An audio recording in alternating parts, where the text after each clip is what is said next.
I'm Matt Gelka in Washington, where the White House is reportedly on the verge of asking Congress to codify some very steep budget cuts.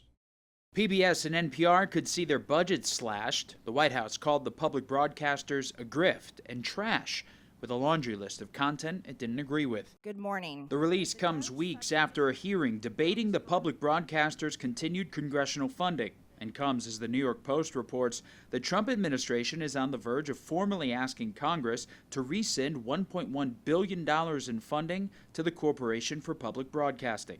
The Post cited a memo from White House Budget Director Russ Vought. Every Republican president since LBJ has complained bitterly about their bias, has tried to defund them, has begged them to reform themselves.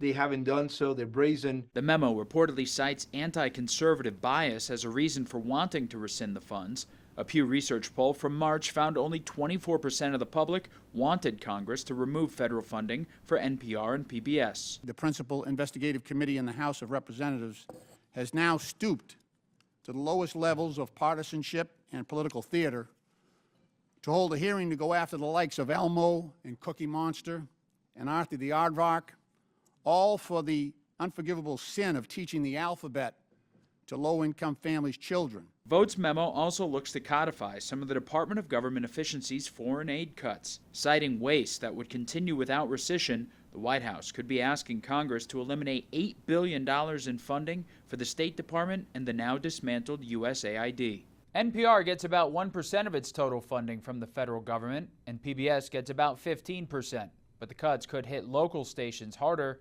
forcing some of them to close. Reporting in Washington, I'm Matt Gelka.